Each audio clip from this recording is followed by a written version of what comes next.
Hello. It's Hector. Intermix Hector. Introduction. Subscribe. All the subscribers out there, all the ones that are subscribe. You're beautiful.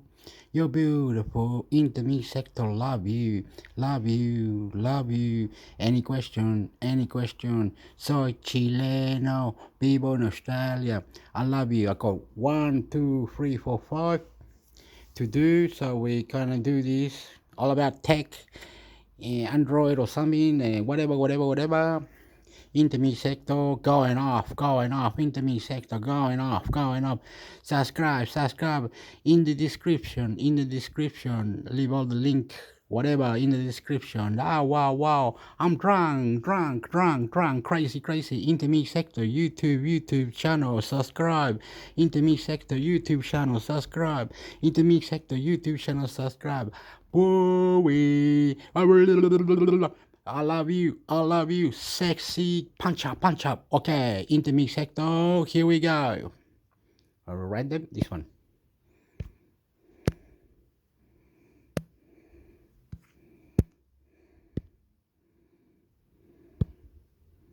iPad VS, iPad Air. Oh, wow, puta la wea, para la fuck, la puta la wea va para allá. Ay, rápido, Héctor.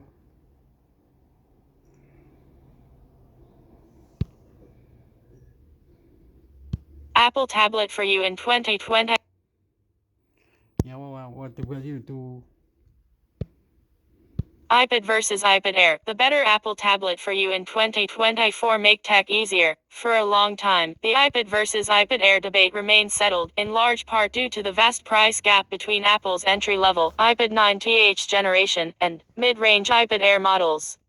But with the 2022 upgrade to the budget iPad, the 10th generation iPad, things are not so clear-cut anymore, with Apple's most affordable tablet getting a hefty feature and price bump, should you prefer it over the 2022 iPad Air. Also helpful before you upgrade your iPad this year, you may want to decide whether it's worth getting an iPad with cellular service. Overview: iPad 2022 versus iPad Air 2022. Surprisingly, Apple didn't release any 2023 upgrades to either the iPad or the iPad Air the first time. This has happened since the iPad's initial launch. As it stands, iPad 2022 10th generation and iPad Air 2022 5th generation are the latest models on either side. Before we compare these two models on various parameters, let's glance at what's under the hood. The 2022 iPad refresh brought the entry-level iPad closer than ever to the modern iPad design, with smaller bezels and plenty of color options. It also gave it a significant bump in the processor, display, and audio departments. However, the Apple Pencil support is still limited to the first-generation Apple Pencil, in addition to the newly launched and more affordable Pencil USB. The asking price for the entire package starts at $349, a $120 increase from the 9th generation iPad that retails for $229. The iPad Air 2022, on the other hand, is a more incremental upgrade to the previous iPad Air. Apart from the jump to the M1 chip from A14 Bionic, upgraded cameras, and the inclusion of 5G in the cellular models, there's very little to differentiate the latest iPad Air from the previous one. With the specs out of the way, let's dissect which of these two new entrants in the iPad lineup is the better choice for you in 2023. Design and display. At first glance, it's relatively difficult to tell the 2022 iPad and iPad Air apart, as they share the 10.9-inch display, tiny bezels, and flat edges of Apple's premium iPods. You can, however, notice that the 2022 iPad's bezels are marginally bigger, and it weighs slightly more, too. These aren't significant differences by any means. The display quality is also identical on both iPods. The 2360 x 1640 resolution liquid retina display on each is bright and sharp, with the only difference being the anti-reflective coating on the iPad Air's screen. However, the big difference here is in the front camera. While the pricier iPad Air still doesn't have the front camera on the side, the 2022 iPad does bring it to the ideal landscape orientation for video calls. The charging port on both is USB, with the iPad Air sporting faster transfer speeds. More similarities are seen in both models: stereo speakers, rear cameras, and Touch ID authentication. Good to know if you're purchasing a new iPad for an aging parent or grandparent. Set it up for senior use before gifting it. performance. This is where Apple has decided to keep the two models geared toward different users. While the 2022 iPad is powered by the A14 Bionic chip and 4GB RAM, the 2022 iPad Air gets the Apple M1 Silicon, the same processor used in several MacBooks and iMacs, with 8GB RAM. Although the A14 Bionic is more than capable of handling tasks like streaming video content, web browsing, taking notes, and drawing art, it doesn't perform as well as the more powerful M1 chip in the iPad Air. More demanding workloads, like photo and video editing, high-performance gaming, and full-fledged office tasks, are better suited to the iPad Air. This is not to say that the 2022 iPad will feel slow or old when running, demanding games, or using it to replace your laptop. But the iPad Air will eliminate the few edge cases where your entry-level iPad may start to show its limitations. As for the battery life, both models feature the same battery capacity and charging speeds. You won't see a big difference in battery life in similar scenarios. Accessories. If using the Apple Pencil to create art is essential to you, the 2022 iPad Air may be the better choice. The latest Apple Pencil USB is supported by both models, but the iPad Air also supports the newer second-generation Apple Pencil. While Apple still provides only first-generation Apple Pencil support on the 2022 iPad, this creates several quality-of-life issues. While both the first-gen and second-gen Apple Pencil are equally capable on the performance front, they differ in other areas. For starters, you need an additional dongle to charge the first-gen Apple Pencil with your 2022 iPad, as it has a Lightning port, and the iPad features a USB port.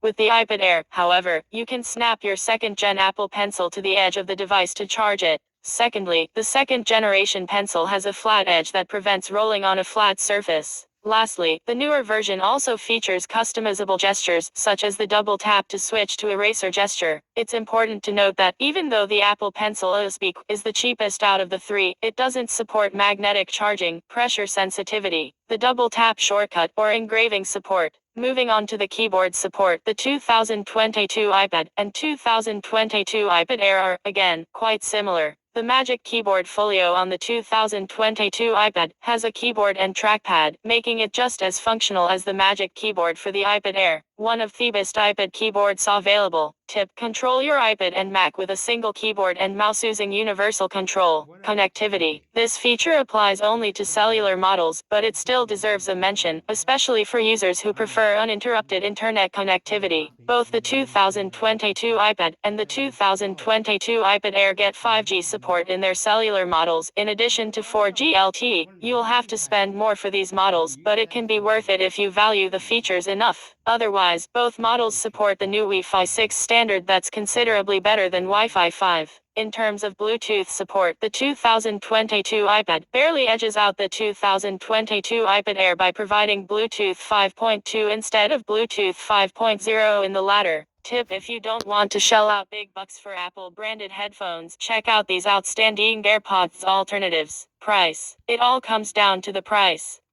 The iPad Air 2022 represents the best of both worlds at Apple, where you can get most of the Pro model's features without spending over $1,000. On the other hand, the 2022 iPad is the company's attempt to offer enough design, display, and performance improvements over the 9th generation iPad to warrant spending $120 more for the newer model. You need to decide whether the $100 to $150 premium, depending on sales, for the 2022 iPad Air over the 2022 iPad is worth it for your usage scenario. If you feel the differences highlighted are significant enough, then spending more on the Air can be a worthwhile decision. If not, you're getting yourself a redesigned, modern-looking iPad with just a few drawbacks. Verdict: iPad versus iPad Air. At a minimum, the 2022 iPad Air costs $100 more than the 2022 iPad. What you get for paying the premium is a faster chip, additional RAM, and a much better Apple Pencil experience. You can also be more confident about replacing your laptop with an iPad to an extent, due to its superior specs. In contrast, if all you want from your iPad is a smooth and reliable experience for regular daily use cases, the 2022 iPad is a great option and will save you around $100. Whether it's basic editing, creating digital art, or even playing games, the newer entry-level iPad won't disappoint. The raised price point of the 2022 iPad puts it in an awkward position among the likes of the 9th generation iPad, the 2022 iPad Air, and even the 2020 iPad Air. For someone willing to spend nearly $350 on an iPad, it makes sense to add around $150 more and get the more advanced 2022 iPad Air. After all, features like ThighPad extended display work only on the iPad Air and iPad Pro models. For many users, the disappointing Apple Pencil experience on the 2022 iPad alone would be enough to make the jump to the Air. Users can even buy the previous gen iPad Air if it's available, over the latest iPad. It features the same A14 Bionic chip and the similar seamless Apple Pencil experience as the latest iPad Air. It's tough to make a case for the 2022 iPad when users can pick up the 9th generation iPad to save money or jump to the 2022 iPad Air for a better experience. Winner 2022 iPad Air. Frequently asked questions. Can an iPad completely replace a laptop? It all depends on your usage. Although Apple claims that iPods are meant to do everything, from casual usage to productivity, you'll still need a laptop or desktop for heavy-duty work and gaming. There are some use cases, such as writing, web browsing, and even basic editing, that you can perform with an iPad, but complex workplace scenarios do not translate well onto an iPad. Gaming laptops and desktops are much better equipped and convenient for full-fledged gaming. Is a 64GB hard drive enough for an iPad? If your iPad is not your primary photo minus and video shooting device, and you're not storing any app data and other files, 64GB should last you for years. On the other hand, if you're a regular photo and video editor and like to store a lot of content on your iPad, you may want to consider 256GB or 512GB models to ensure that you don't run out of space soon. How long does an iPad last? iPods, like other Apple devices, typically receive 5 to 6 years of software updates. Even after that, iPods work just fine for casual usage. For users who always want an up-to-date device, the lifespan of an iPad is around 3 years, after which they can sell it or trade it in for a more current model. Image Credit Unsplash. Subscribe to our newsletter. Our latest tutorials delivered straight to your inbox. After a 7-year corporate stint, Tanvir found his love for writing and tech too much to resist. An MBA in marketing and the owner of a PC building business, he writes on PC hardware, technology, video games, and Windows. When not scouring the web for ideas, he can be found building PCs, watching anime, or playing Smash Karts on his RTX 3080 Ti.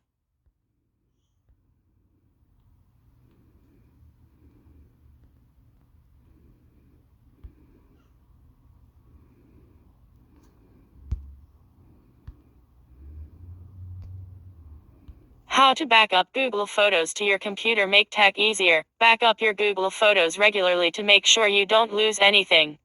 Save them to another cloud service or external hard drive to keep them safe. It's a good idea to have a backup in case files get corrupted or you somehow get locked out of your account. Download individual photos, full albums, or everything all at once. Note Google's deleting inactive accounts inactive for more than 2 years, starting December 2023. If you have any photos stored in an old account, back them up immediately. Back up individual photos. If you're only trying to download a single photo or a small group, it's faster and easier to download them manually.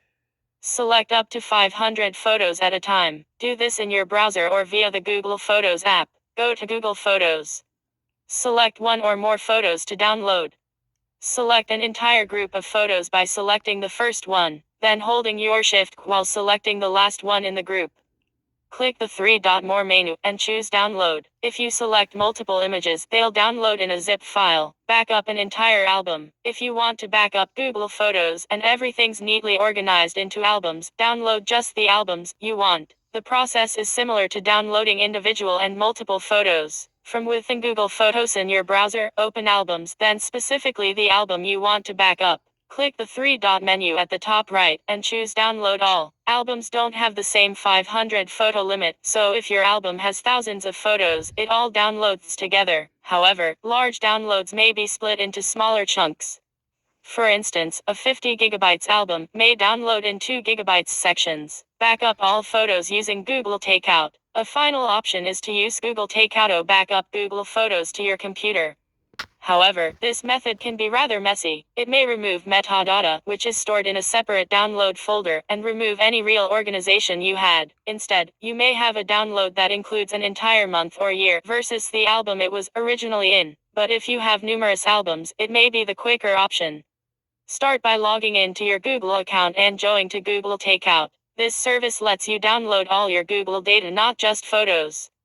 Click Select All to deselect all other Google services. Scroll down and check Google Photos. If you only want to download certain albums, click All Photo Albums Included, and uncheck any albums you don't want included. Select Next Step at the bottom of the page, then select how you want to receive your download. Choose Export Once. Select whether to receive your file in zip or TGZ format. Finally, select the max file size.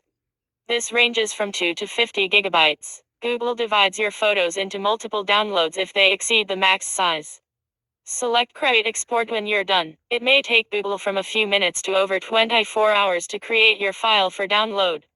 You'll receive an email when it's ready. You only have 7 days to download the backup files. Once it's prepared, Google separates JSON files from your photos, which is your metadata. .exif tool is a popular option for reading and merging this data. It's a command line tool that takes some getting used to, but it does work. While downloading individual albums can take a while, it's a better way to back up Google Photos to your computer without separating the metadata. Moving Google Photos to another account. If you're trying to back up Google Photos by moving them from an inactive account to a new account, you can share them to your active Google account. Moving them to a new active account also lets you use them with your Google Nest display. Of course, you should still back them up to your computer as well to have an offline copy. You can either download everything to your computer, then upload them to another Google Photos account, or share and move the photos. To do this, hover over any album you want to share, click the three-dot menu in the top right of the album cover, and select Share Album. Enter the Google account you want to share to. Log in to your new Google account, and open Google Photos.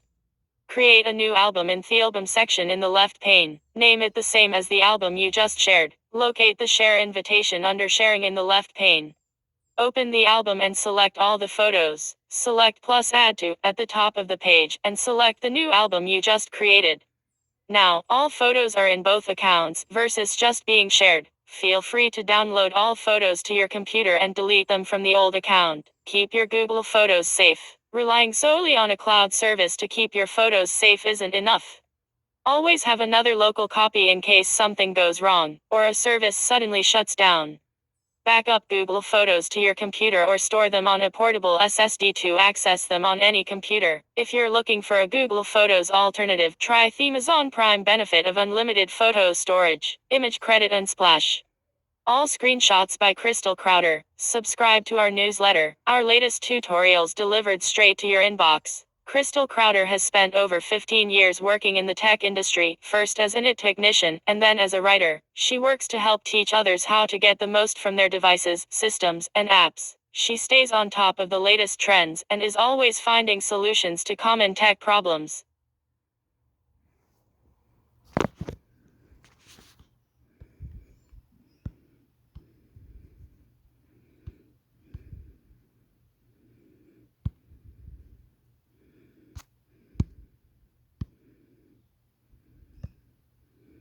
Microsoft Teams Keyboard Shortcuts Cheat Sheet make tech easier. Microsoft Teams is a collaborative platform that facilitates communication and collaboration within teams, companies, and organizations. It is part of the Microsoft 365 suite, formerly Office 365, and offers a range of features and tools to enhance remote work, online meetings, and teamwork. Download this cheat sheet. Enter your email below to receive this PDF cheat sheet in your inbox. Many organizations that use Microsoft Teams utilize it for its instant messaging and video conferencing capabilities. Since it's also highly compatible with other Microsoft applications, it's a great tool for companies that use Word, Excel, and other productivity tools. Whether you're using the app as an individual or an organization, this cheat sheet of Microsoft Teams keyboard shortcuts will make it easier to utilize all its essential functions. Image credit deposit photos. Subscribe to our newsletter. Our latest tutorials delivered straight to your inbox. Megan Glosson is a freelance technology writer based in Nashville, TN.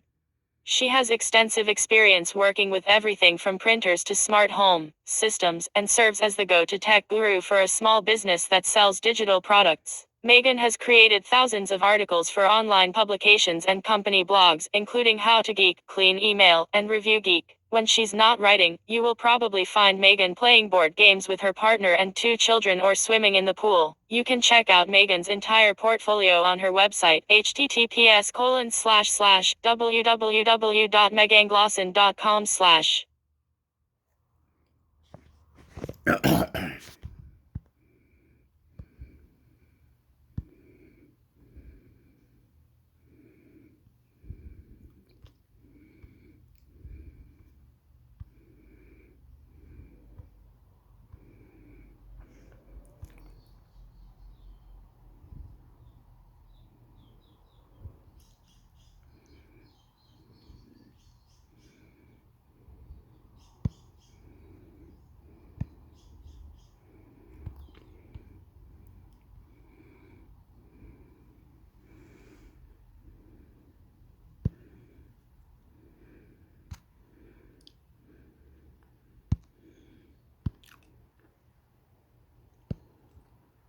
Sixplex alternatives to combine all streaming services make tech easier. There are many streaming services to choose from, and all of them have their own movies catalog. You may have plenty of movies saved in Netflix, and they won't be available in Prime Video or HBO Max. An application like Plex can combine every movie and TV title you need, but it's not the only one. This guide discusses some of the best Plex alternatives and their ability to combine all streaming services. 1.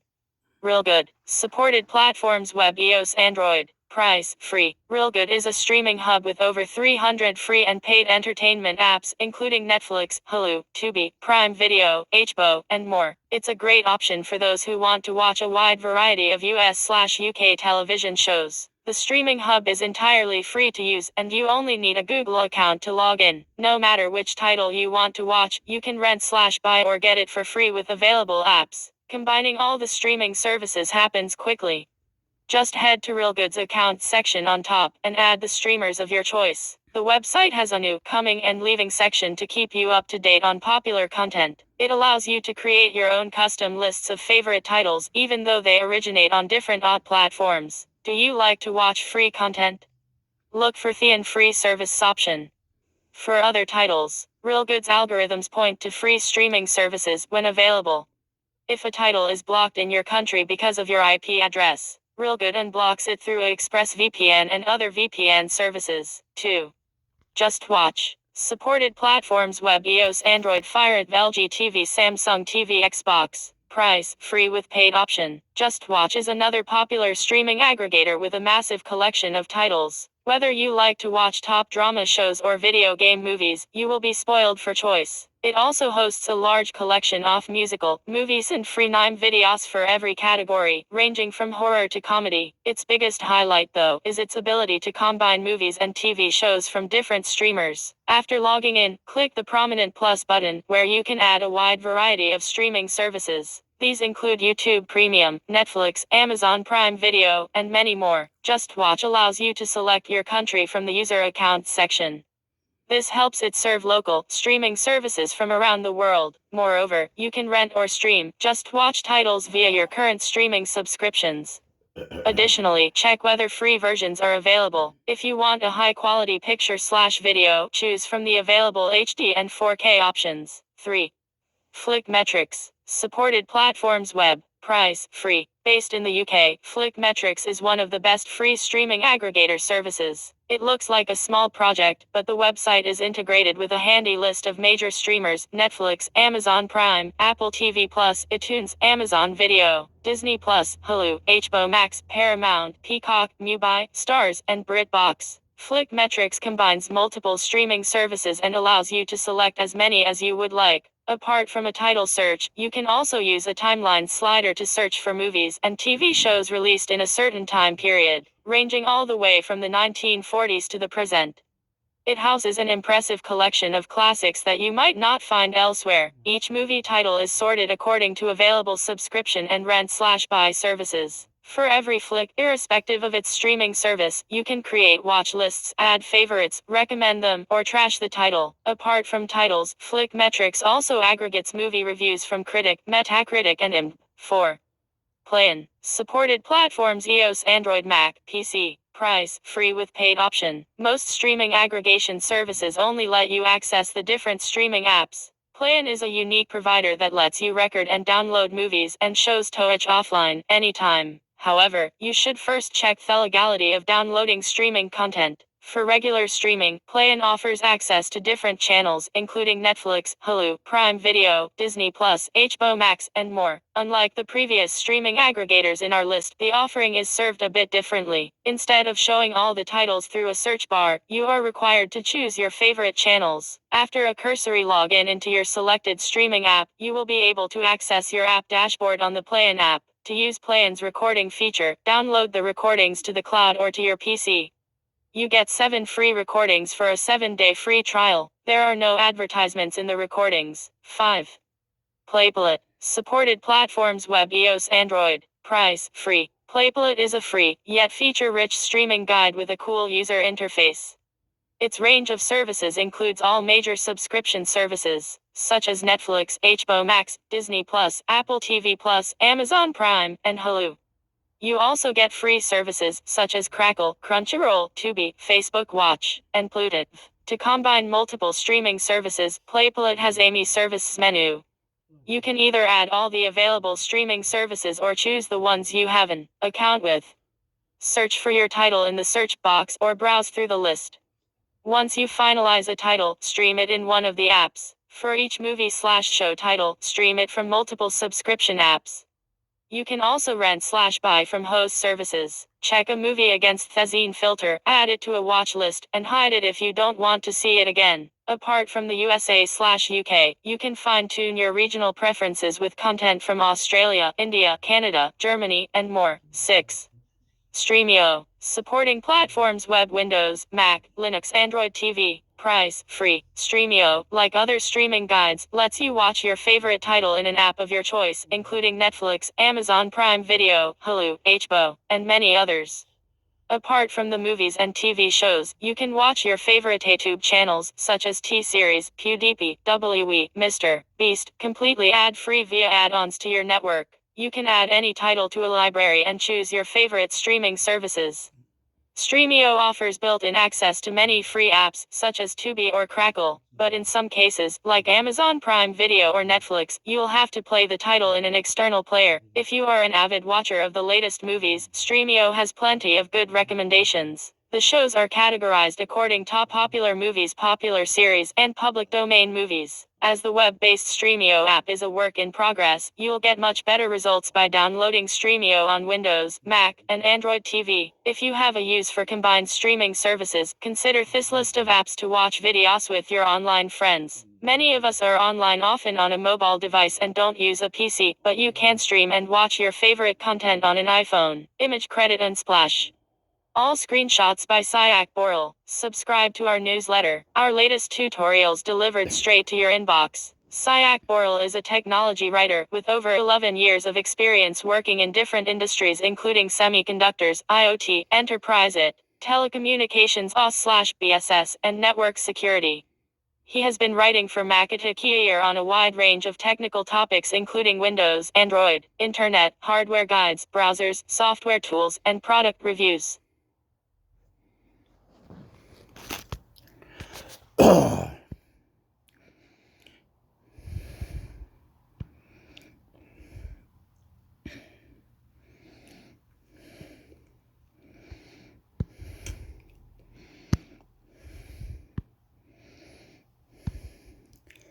How to remove your phone number from Google account. Make tech easier. Your phone number is attached to your Google account. It's useful for verifying your account, reporting suspicious activity, and enabling you to log in on new devices. However, if there are any phone numbers that you're not using anymore, it's safe to remove them from your Google account. This step-by-step guide shows how to delete your Google phone number on Android and iOS devices, as well as on a computer browser. Remove Google phone number from Android. To remove your Google phone number on an Android phone or tablet, open the Gmail app and click on your profile picture. Click on Google account in the pop-up to be taken to your Google settings. Go to personal data -phone number and choose phone numbers one by one that are attached to your Google account, taking you to each number's page. If desired, remove the number from your Google account by clicking the delete icon. Click Remove Number on the pop-up warning screen to confirm the action. If you're signed in to Google on multiple devices, it's a good idea to sign out of a FUB for removing the phone numbers from your account. This prevents any configuration errors with Google services that depend on your device. Remove Google phone number from iPhone and iPad. To remove your Google phone number on an iPhone or iPad, open the Gmail app and click on your profile picture or initial. Click Google account in the pop-up window to open the Google account settings page. Navigate to personal info contact info phone number to be taken to a page where you can select the phone numbers associated with your profile that you wish to delete. You may have to enter your password again to go to the next page. Click the remove icon next to your phone number. A pop-up window will ask you to confirm the action. Click Remove Number to erase your phone number from the Google account. Tip: are you unable to access your Google account due to a too many times error? Learn how to unlock your account quickly. Remove Google phone number from Chrome and other web browsers. If you're on a computer, you can easily remove phone numbers on Google Chrome or any other web browser. First, sign in to your Gmail account on the default browser page. Click your profile initial or picture manage your Google account to be taken to Google's Me account page. Head to personal info contact info phone number and select any phone numbers related to your account. To remove a phone number, click the delete icon next to it. Click Remove Number on the pop-up window to confirm. A desktop browser is also useful in disabling your recovery phone number. This is helpful when you forget your password. It does not have to be a phone number you use regularly. If you have a recovery email, you can delete your recovery phone number permanently. Go to account recovery in the above phone number page and sign in with your password, taking you to an account recovery page. Click the delete button remove number to remove the phone number associated with your Google account. Make sure to include a recovery email under your Google account as personal info. We advise against deleting your recovery phone number on your primary Google account. If you're concerned about privacy, use a burner phone or even a burner phone number with your Google account. Be sure to keep your burner account active to not get locked out of your Gmail account. To streamline your login process on a Windows device, set up Google Authenticator. Image credit Pixabay.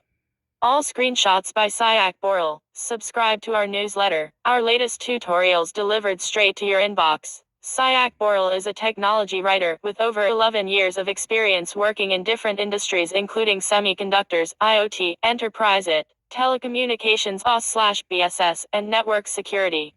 He has been writing for Macatakia on a wide range of technical topics including Windows, Android, Internet, hardware guides, browsers, software tools, and product reviews.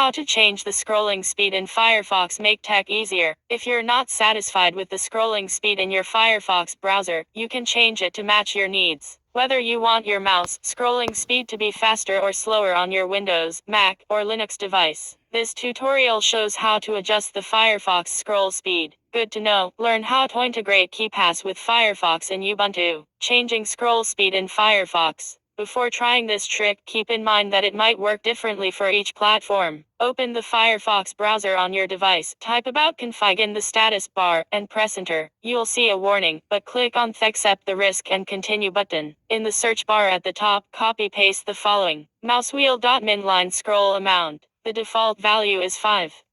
Double-click it to increase the value, and make your scrolling speed faster in Firefox.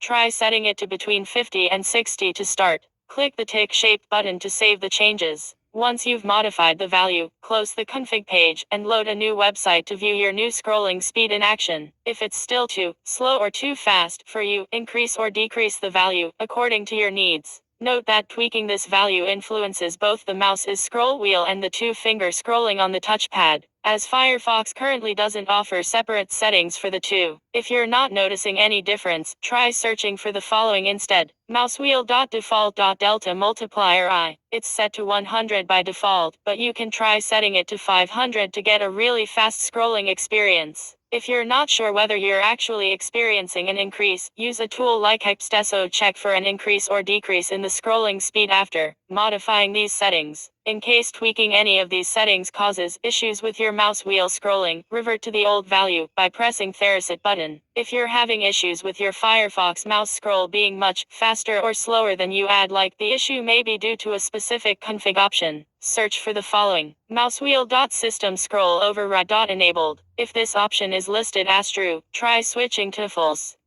The speed should return to the usual speed. Tip: you can install any add-on you add, like on Firefox for Android. Further customizing scroll speed in Firefox. You can go on to adjust your scroll speed in Firefox as follows. Go back to the config page and type the following in the search bar. You should see two entries. The one that ends with .factor is set to 10 by default. This indicates that scrolling speed will increase 10 times once acceleration starts.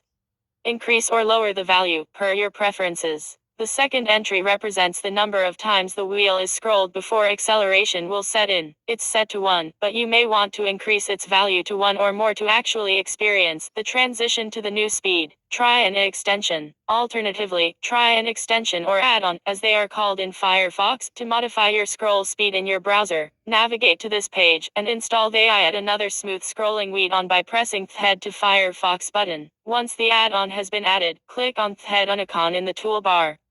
Select the extension from there. The add-on puts 3 presets at your disposal, which you can modify by accessing preferences. Switch between presets by clicking the colored bars at the top, and modify acceleration sensitivity, a setting which lets you amplify step size when you quickly flick a wheel. You can also try adjusting the smoothness slider for an even better scrolling experience. FYI, check out how to block websites using Firefox. Try altering your mouse settings. If you rely on your mouse for many of your computer tasks, it may prove useful to optimize your mouse settings, allowing you to enjoy a superior gaming experience.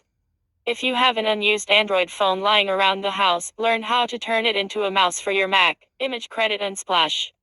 All screenshots by Alexandra Erici. Subscribe to our newsletter. Our latest tutorials delivered straight to your inbox. Alexandra is passionate about mobile tech, and can be often found fiddling with a smartphone from some obscure company. She kick-started her career in tech journalism in 2013, after working a few years as a middle school teacher. Constantly driven by curiosity, Alexandra likes to know how things work and to share that knowledge with everyone.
Oh, palaka, chuka, motherfucker.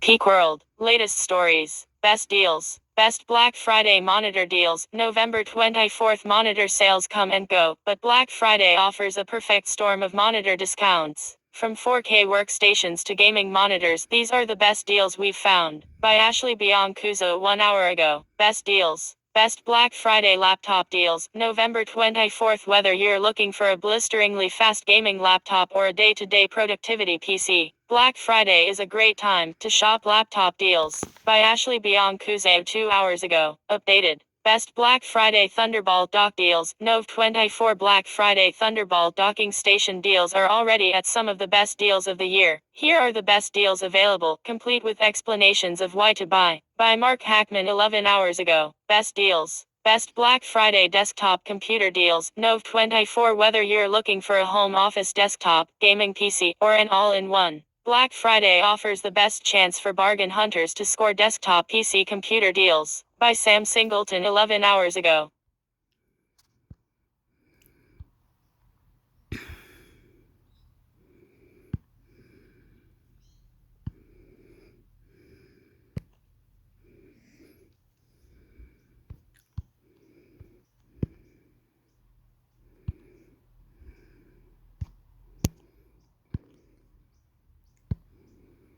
Seven must-know Steam tips to level up your PC gaming experience. Peak World. Steam is by far the most popular distribution platform for PC games and is used by millions of gamers around the world on a daily basis. There are some practical features within the Steam app that are not immediately obvious. However, we have 7 tips and tricks for beginners and experienced Steam veterans alike. Create and manage collections. If you have been using Steam for years and enjoy trying out new games, you will inevitably end up with an extensive but also confusing library. One way to restore some order is to create categories called collections in Steam. In these categories, you can sort games by genre, status finished, unopened, in progress, or personal preferences.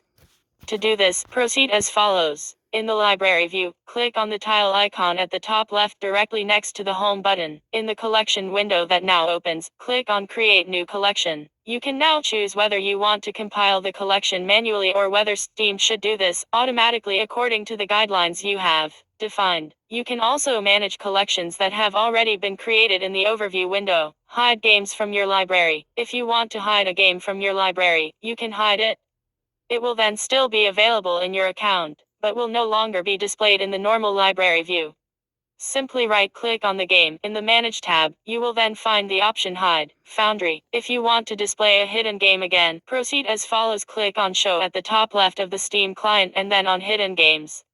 Here you will find all hidden games and can add them back to your library by right-clicking, then Manage and Remove from Hidden. Remove games from your account. If you want to completely and permanently remove a game from your account, you need to go to the Steam support page on your browser, log in and then proceed as follows. Click on Games, Software, etc. Select a game from the list or enter the corresponding game name in the search bar. Click on I want to permanently remove this game from my account. In the next step, confirm that you really want to remove the game from your account. The purchase price will not be refunded.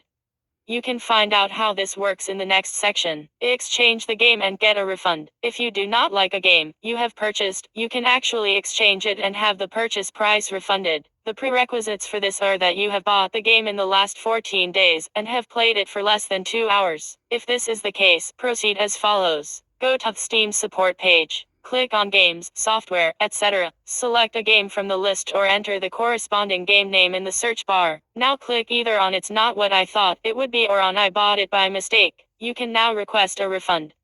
This will either be made to your original payment method or you will receive it as Steam credit. Share Steam games with friends and family. With family sharing in Steam, you can share your games with other accounts. They can then also play these games but not at the same time. How to set up family sharing on Steam. Firstly, you need to make sure that Steam Guard is enabled on both accounts. In addition, both accounts must have logged in at least once on the same PC. This is how you grant other accounts access to your Steam library. Call up the Steam settings and then click on the Family tab. Activate the item Activate Family Library on this device. Select the account you want to share your library with from the list. Next step, how to request access to a game. Now you need to request access to the desired games from the other account. This is how it works. In your library, you will now see the games of the sharing account next to your own games.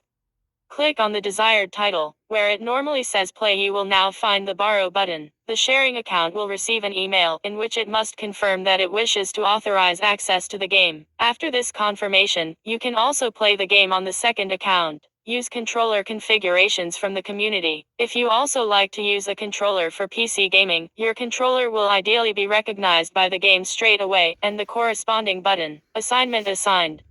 However, you can also use presets from the community, for example, if you don't like the default assignment. This is how it works. Start the Steam Big Picture mode. To do this, click on View at the top left, then on Big Picture mode. Go to your library and select the game for which you want to download a controller configuration. Now click on the controller icon on the right-hand side. Click on the currently selected layout to open an overview, which is divided into official Steam templates and community layouts.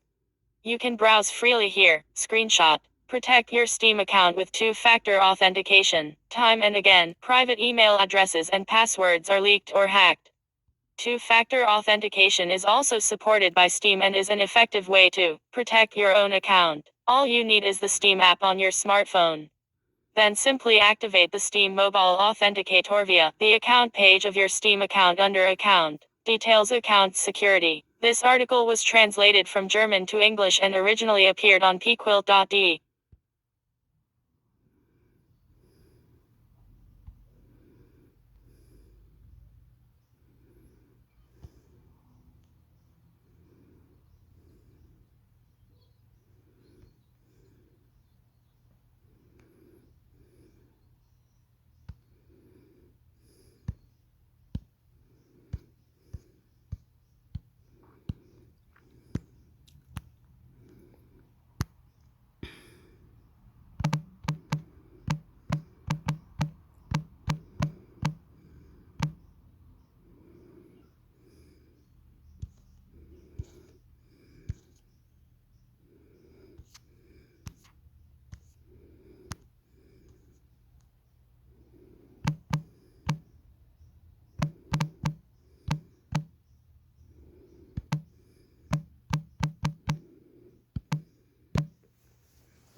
Steam Deck Starter Guide. Everything you need to know to start gaming. The Steam Deck is a straightforward device.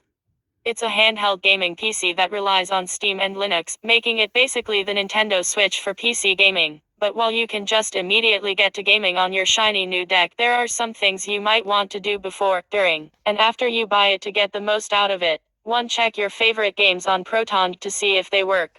Valve has a ranking system to tell users how well the Steam Deck can run games: verified, global, unsupported, and unknown. This isn't just about whether the deck has the horsepower to run games, but whether the experience is glitchy or not. As the deck runs on Linux and needs to use a piece of software called Proton to get Windows games to work on Linux. It does this surprisingly well, but it's hard to rely completely on Valve's certifications. For example, God Eater is certified, but it doesn't run natively on Linux and is practically unplayable on the deck. While God Eater 3 runs much better right out of the box and yet is classified as merely playable. I highly recommend checking out Proton to find crowdsourced info about your favorite games and to see how well they really run on the deck and what you need to do to get them to run as best as they can. 2. Upgrade your storage with a new microSD card or SSD. While the top model Steam Deck comes with a 512GB SSD, the middle variant just has a 256GB drive, and the cheapest version has merely 64GB of M, which is not only small but has slow transfer speeds. A great thing to do is just upgrade the SSD yourself, and thankfully, there are a lot of 512GB, 1TB, and even 2TB SSDs in the market that will fit in the Steam Deck. All you need is an M2 2230 SSD, and it should fit inside. You can also get a microSD card, which is slower, but cheaper and easier to plug in, if you're happy with the default amount of storage. 3. Get a USB hub to connect your deck to displays, peripherals, and more. Source, JSAW. While many are content with how the deck comes out of the box, you might find it lacking in some areas, like how it doesn't have a dock or a kickstand, which the Switch has. Thankfully, lots of great third-party accessories are available for the deck, including some great docks that let you connect your console to an external monitor or provide extra ports for more peripherals. There are even some you might not have even thought about. For example, you might want a battery bank for on-the-go charging, since the deck can use up its entire battery in 2 hours if you're playing a pretty intensive game. 4. Protect and personalize your deck with screen protectors and custom skins. One of the cheapest ways to protect your deck, or any electronic device, for that matter, is with a screen protector, and you don't really need anything fancy here. Steam Deck screen protectors cost around $10 minus $20 for a pack of 3, which is very affordable. You might also want to get a skin for your deck. This is another way to protect its plastic shell, but also serves to personalize and customize your deck, which admittedly lags behind the Switch in this regard with its many colors and Joy-Cons. 5. Familiarize yourself with SteamOS. The operating system that powers your Steam Deck is known as SteamOS, and it's a custom Linux-based operating system distributed by Valve. It's different from Windows, iOS, and Android, though, since it puts Valve's storefront, Steam, front and center, and has 2 modes, a desktop mode and a gaming mode. It's easy to navigate both using the touch screen or the joysticks. Once you unbox the system and power it on, you'll be prompted to download any updates and will be taken to the standard gaming mode first. You'll have to sign in with Steam and connect to Wi-Fi. From there, you can navigate over to your library to see your games. You'll see recently played games first, but you can scroll over to see your full library. You can press the Steam button to pull up different areas of SteamOS. In the sidebar, you'll see the library section, the link to the store, a social section for interacting with Steam friends, a media section for screenshots and downloads for peeking at the progress of games you might want to download. There are also links to settings and the power menu. 6. Learn the ins and outs of the quick settings menu. The quick settings menu is accessed by pressing the button with 3 dots on the bottom right, and it's going to be your best friend. It's where you can adjust brightness, turn off variable brightness, by the way, customize the frame rate limit and refresh rate, access your friends list, and so much more while in game. Just go and explore it. It's a lot more fun than you'd think. 7. Use quick commands to shut down games, adjust brightness, and more. One of the nicest things about the Steam Deck is all the shortcuts you can access with just the built-in controller. These shortcuts range from taking screenshots to adjusting brightness to pulling up the mouse or keyboard, or even force shutting down the game. While you probably won't use all of these shortcuts regularly, it's definitely important to keep them in mind. If you forget any of them, you can always pull them up by long pressing the Steam button on the bottom left. 8. Manage controllers or try an external controller. The Steam Deck has integrated controllers, which is great for on-the-go gaming.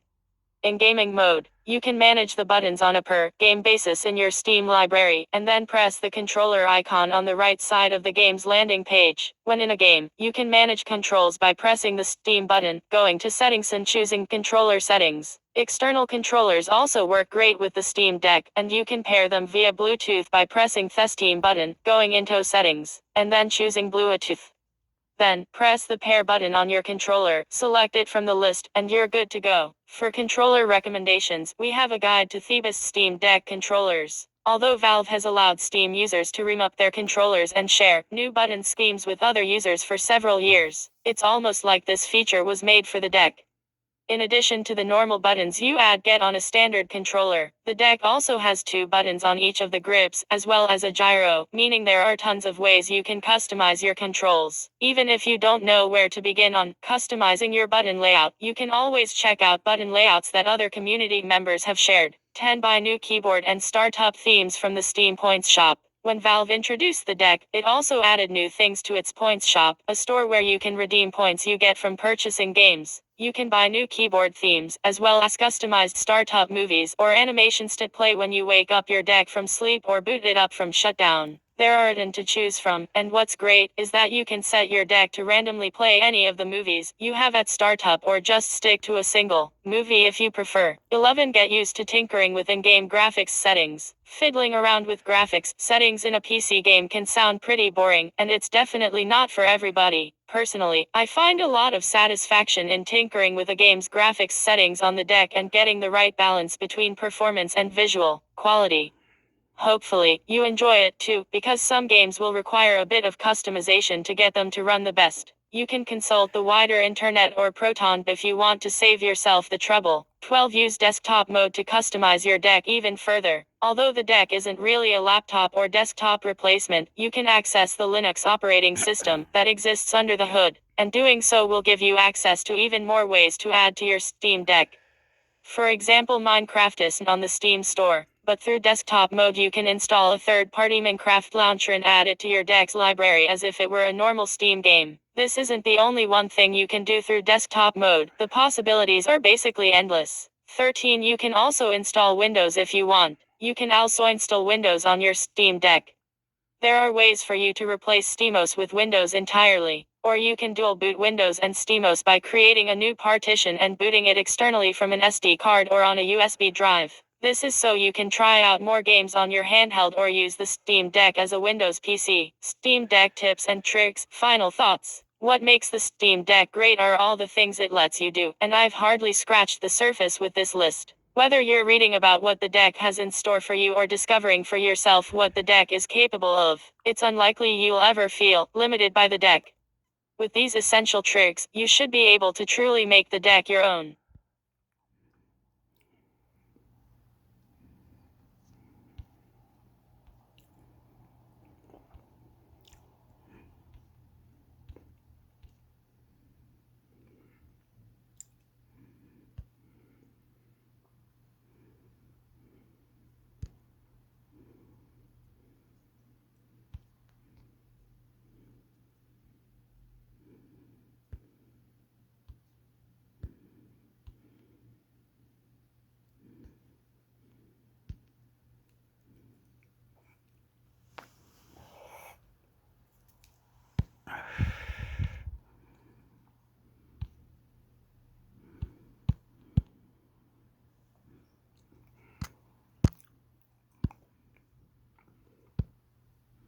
Hurry, get the Meta Quest 2 at its all-time lowest price, $100 off this Black Friday. The Meta Quest 2 remains a great mixed reality headset 3 years after its launch, and the Black Friday deal now makes it more lucrative than ever. Meta Quest 2, $249, $350 save $101. The Meta Quest 2 is an entry-level VR headset that can work as a standalone unit or connected to a PC. Meta may have launched the Quest 3 mixed reality headset a few weeks ago, but the company continues to sell the Quest 2 as a more affordable alternative. It remains a great device for the price, and Meta is now making it even more lucrative by offering a crazy deal on it this Black Friday. The Quest 2 128GB model has a list price of $349.99 on Amazon, but it is currently on offer for just $249. In addition to the $101 discount, Amazon is also offering a $50 gift card, meaning you can get it for an effective price of $199. For those in need of a little more storage, Amazon is selling the 256GB model for $299 after a $101 discount over its regular list price of $399.99. You still get the $50 gift card with the 256GB model, meaning you pay an effective price of only $249. So if you're looking to pick up a mixed reality headset for cheap this holiday season, now is as good a time as any to pull the trigger. The Meta Quest 2 is a great choice for somebody starting out with AR/VR or people looking to upgrade from the original Oculus Quest without breaking the bank. It is lighter than its predecessor, has a sharper display, and is powered by a faster processor, making it a much better device overall. With the latest deal, it is also way cheaper than the original model, making it an absolute steal. Like every year, Black Friday 2023 has also brought some great deals on a wide range of electronic devices. So you'll likely find great discounts on almost any product that you can think of. That includes deals on laptops, TVs, smartphones, Macs, iPods, Apple Watches, and more, meaning there's something for everybody in the market. Most of the deals are already live, so you won't even have to wait for the weekend to get the gadget or appliance you always wanted.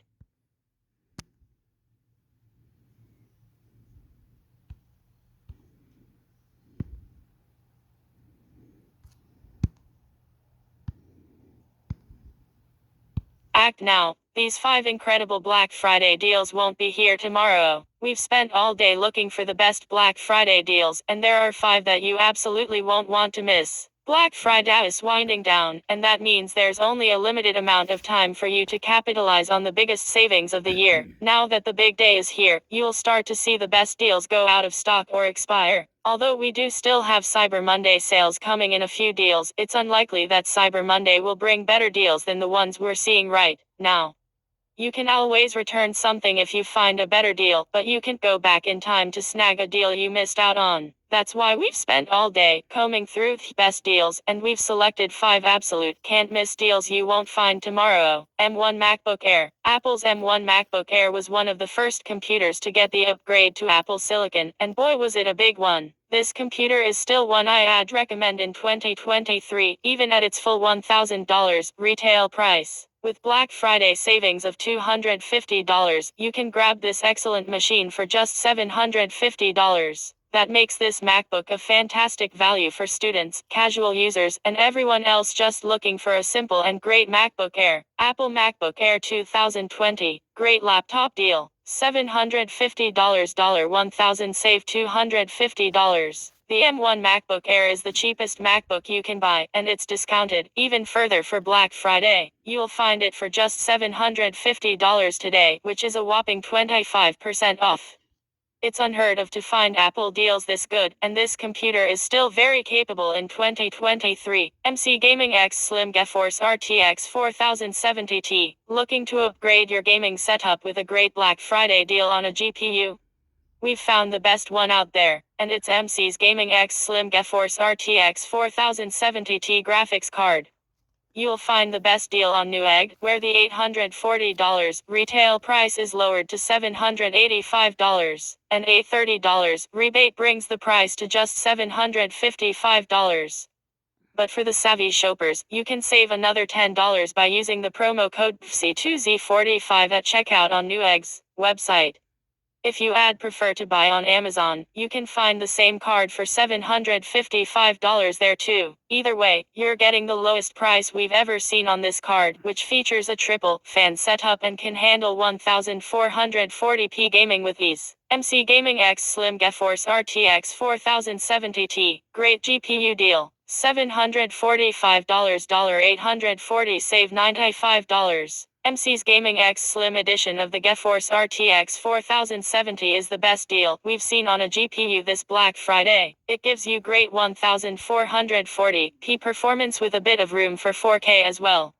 Now, you can grab this excellent card for as low as $745 for a limited time. Keychron K2 Mechanical Keyboard. Keychron makes some of our favorite mechanical keyboards out there, and this one is great for people who don't want a big keyboard. This one features Gateron G Pro Blue switches, which are designed for a more tactile feel and a very clicky sound. It also works great with Mac and Windows thanks to the included keycaps with layouts for each. Prime members can save 30% on this excellent mechanical keyboard now, but this deal won't last forever. Keychron K2. Great mechanical keyboard. $56 $80 save $24. Keychron is known for its excellent mechanical keyboards, and the Keychron K2 is no exception. In fact, it's a great option for people who don't want a full-size layout and would instead prefer a smaller keyboard. Best of all, it's just $56 for Prime Day, bringing a savings of $24 your way. Tecal Class Q5 4K CLUD TV. CLUD technology is the hottest tech in TV displays right now, and many TVs that feature it are pretty expensive. But if you're looking to experience the crisp colors and contrast of a CLUD panel without breaking the bank, this Tecal Class Q5 TV is a perfect fit. It's a 55-inch screen with a 4K resolution made with CLUD technology. But for just a few more hours, you can snag this epic TV for just $230 at Best Buy. For those taking notes, that's an insane discount of nearly half off.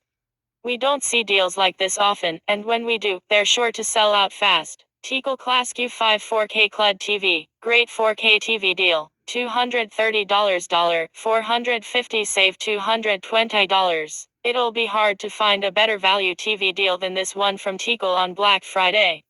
It's got a 55-inch 4K panel that uses CLUD technology. Best of all, you can save $220 on this affordable display with a limited time deal at Best Buy. Motorola wireless Android Auto adapter. Once deals that seem too good to be true sell out, they don't usually come back. But this Motorola Ma1 adapter for wireless Android Auto was surprisingly restocked today, meaning you have a second change to grab it now. If your car doesn't support the feature, this adapter is an affordable and useful way to add wireless Android Auto.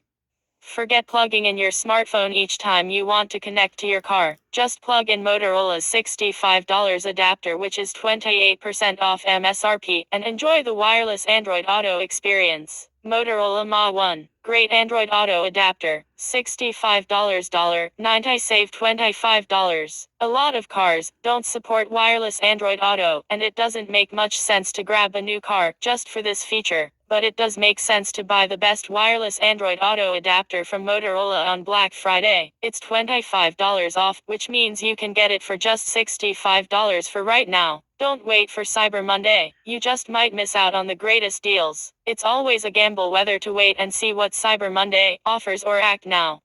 Well, we can safely say that you should jump on Black Friday sales before they disappear in a few hours. It's more likely that deals will expire or sell out in the coming days than it is that prices will drop even lower, and you can't go wrong with buying now, either.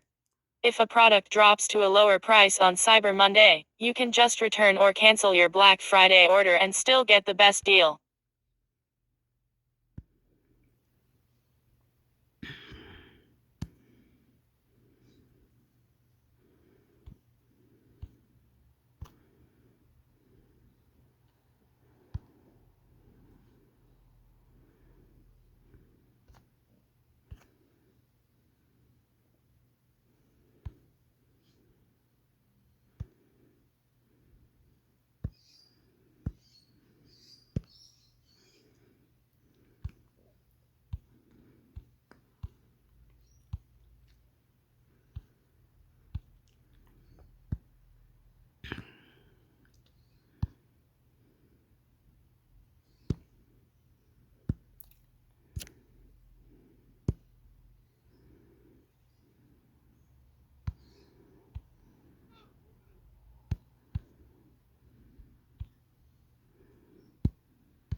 Looking for a camera phone?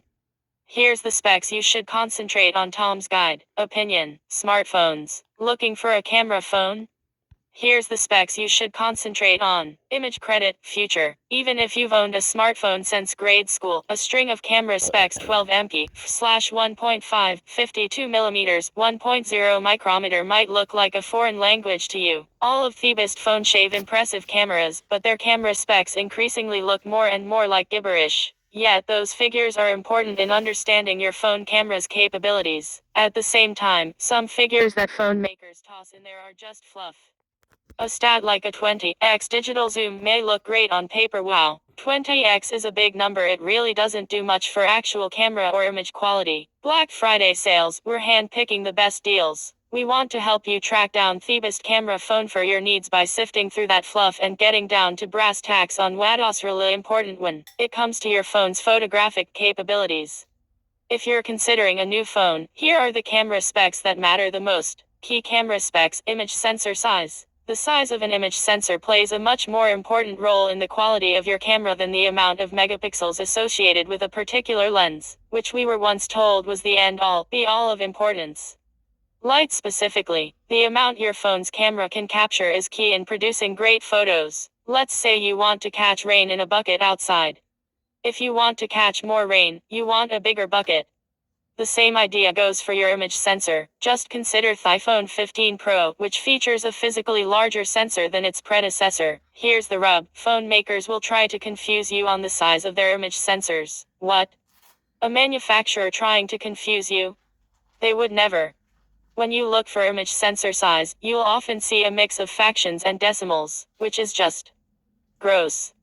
But it's not as scary as it seems. Let's take two cameras. One camera phone has a 1/1.78 image sensor, while the other has a 1/1.25 image sensor. Without getting math involved, it's easy to quickly glance at those numbers and think 1/1.78 is bigger, because, of course, the numbers are bigger. But plug those numbers into your calculator, dividing 1 by 1.78. You'll get 0.56 of an inch. Meanwhile, the 1/0.25 image sensor equals 0.8 of an inch. Having a bigger sensor makes room for bigger pixels, which is an excellent segue into key camera specs. Pixel size. Micrometers are the unit used to measure pixel size. You'll see a figure like 0.65 micrometer, which stands for 0.65 micrometers, or 0.65 millionth of a meter. Again, here, bigger is better. The bigger the pixel size, the more light is used for the image, the better the picture quality. This is especially important for taking good pictures in low light situations, because cameras with larger pixel sizes can take in more ambient light to produce more detailed low light photos. Like we did above, let's take two phone cameras, both with 48 MP.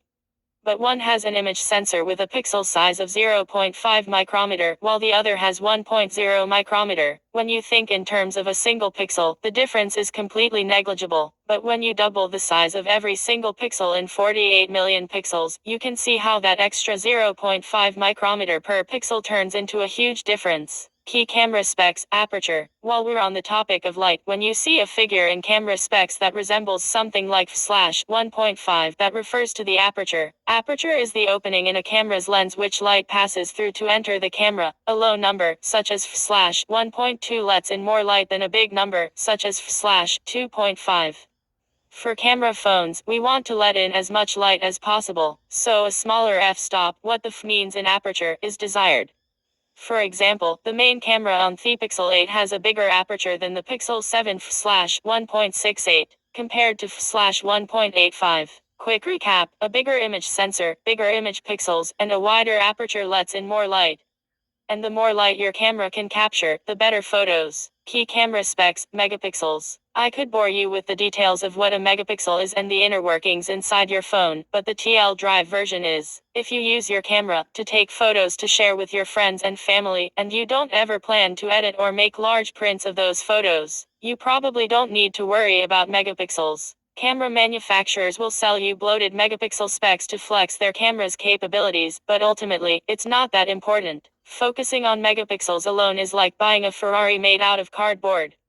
Things like image sensor size, pixel size, and aperture are all equally important, and combined with megapixels, make up your phone's ability to take a great picture. And if you aren't planning on blowing up your phones and making large, detailed prints, having a 200 MP camera compared to, let's say, a 20 MP camera, is like buying a real Ferrari, but it never leaves your garage because you work from home. Another piece of this is computation photography, which we'll cover in a minute.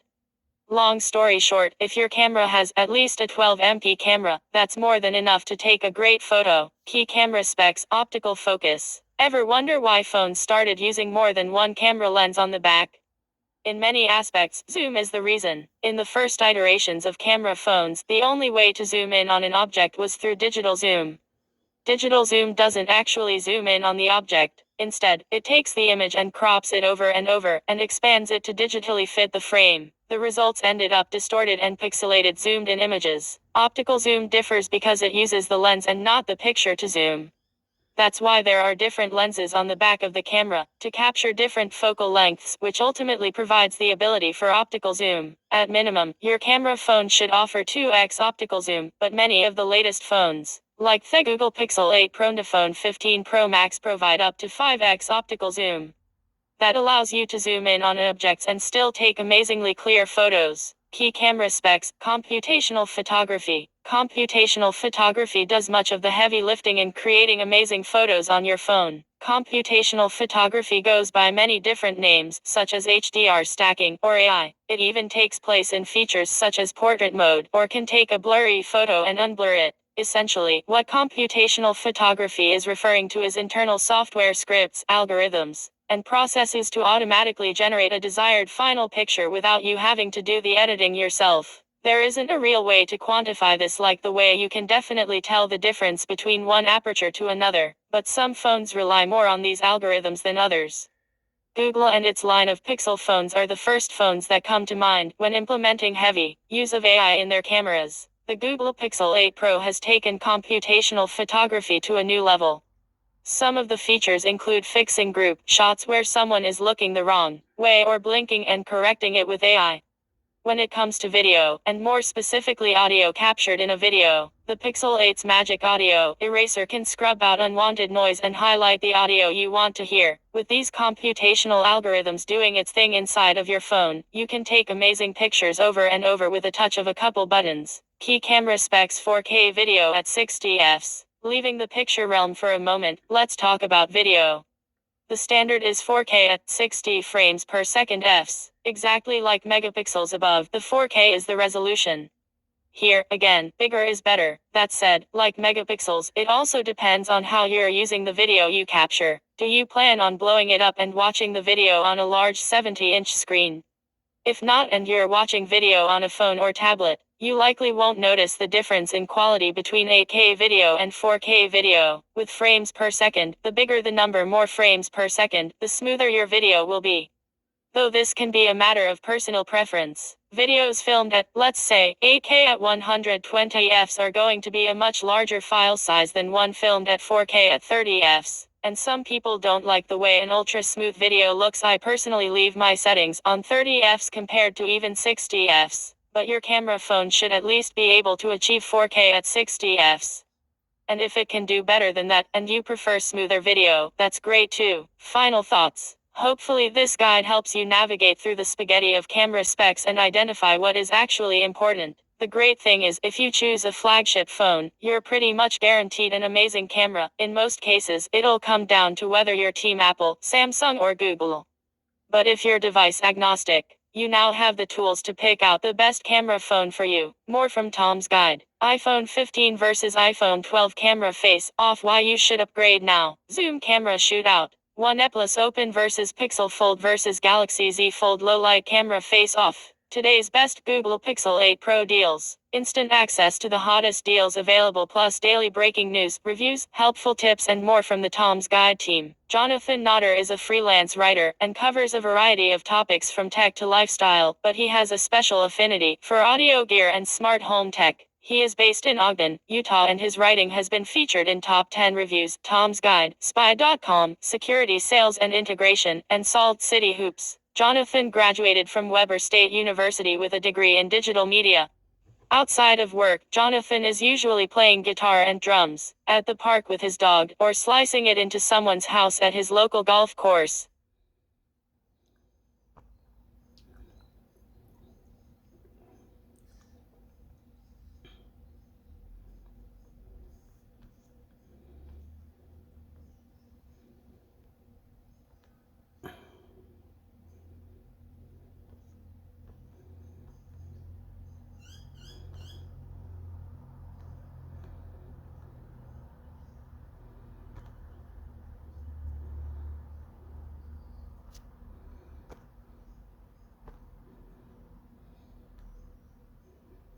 Samsung Galaxy S24 early launch evidence is growing. Here's the latest Tom's Guide news. Smartphones. Samsung Galaxy S24 early launch evidence is growing. Here's the latest. Image credit Technizo concept. Several reports have claimed the Samsung Galaxy S24 lineup could be arriving earlier than usual, with many observers now expecting a January release. A new regulatory filing offers some proof that they may be right. The Bureau of Indian Standards BIS has certified a new Samsung handset with the model number SUM 928/DS, the same one believed to be associated with the Galaxy S24 Ultra, according to 91 Mobiles.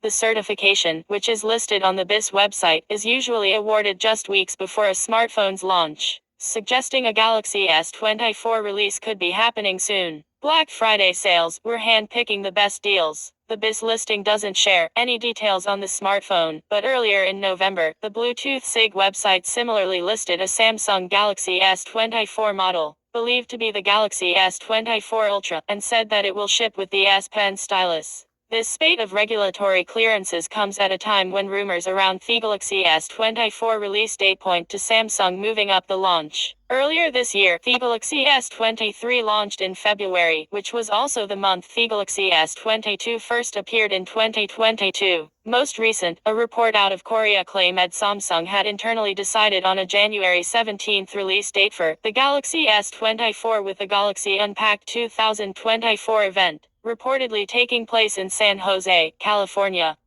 Under this schedule, Galaxy S24 pre-orders would start January 19th, followed by a release by the end of January. Samsung hasn't commented on that report, nor has it shared much of its plans about the upcoming phones, but all signs point to a sizable upgrade across the entire line.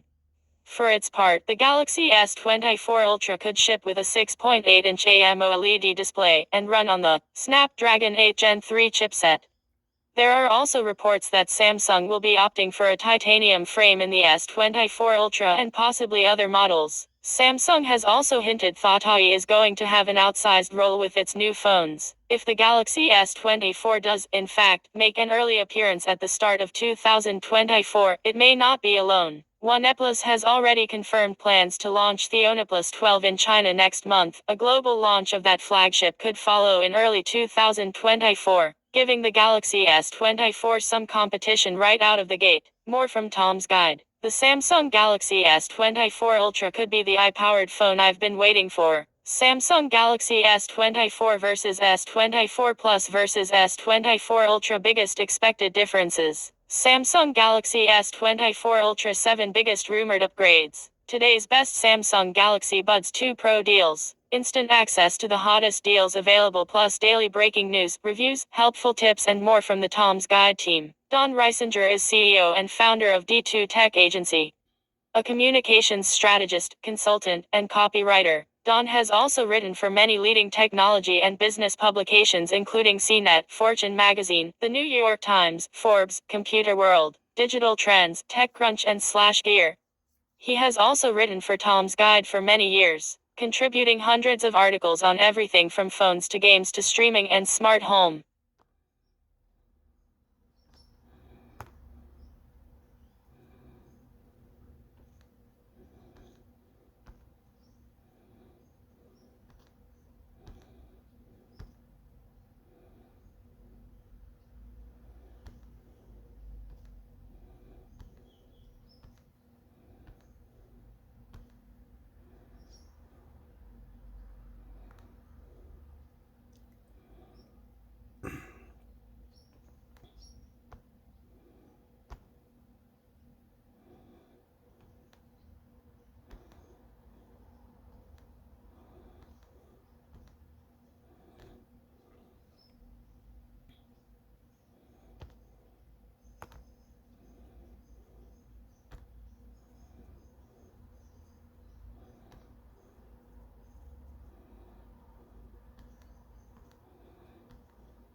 Netflix Review TechRadar, voted best for TV and documentaries at TechRadar Choice Awards 2021. It's 2019 and Netflix is still the king of online streaming, using more global bandwidth than cat, videos and piracy combined. Black Friday sales, we're hand-picking the best deals. Netflix is so dominant that every other TV streaming service ends up being compared to it, whether that Amazon Prime Video, Hulu, or newcomers like Disney Plus and Apple TV Plus minus. See where you should invest your cash on that front with Apple TV Plus versus Netflix breakdown. The streaming giant is even getting into podcasts these days, and we could well be seeing a pivotal time for the company as it expands into new areas, not to mention the seemingly endless new content produced for the service. The best VPN for Netflix 2019. The best Amazon TV shows. The best Now TV shows. How does Netflix compare to Amazon Prime Video? Check out our video below. So, roughly how big is Netflix in terms of subscribers? According to CNN, it surpassed 158 million global subscribers in October 2019. But an analyst predicts the company will lose 4 million in 2020 if it doesn't produce a cheaper offering to compete with Apple and Disney. But does biggest mean best? Let's find out. How much does Netflix cost? Netflix is one of the simplest streaming services around. You pay a monthly fee, which you can cancel at any time and then get unlimited access to its full range of movies and TV shows. You don't get charged per film or TV show, and whether you watch it every hour of every day or only once in a few weeks, you'll pay exactly the same amount. It's effective and simple, just the way we like it. The only real complexity comes with the 3 different subscription options available, though the same volume of content is available across all of them. Check out the competition and see the best Disney Plus price. The basic package is $8.99/£5.99/$0, $9.99/can $9.99 per month, which makes it a little cheaper over a full year than Amazon Prime. That gives you access to the standard definition streams, so no HD for you, but if your bandwidth is limited, that's no biggie. It also limits watching to only a single device at any one time. The next step up is the standard package, which will deliver the full HD 1080p streams at $12.99/£8.99/$0, $13.99/can $13.99 per month. That also allows you to watch on 2 discrete devices at any one time. That's a great option for sharing within a small family. If you've got a bigger family, the premium subscription might be for you.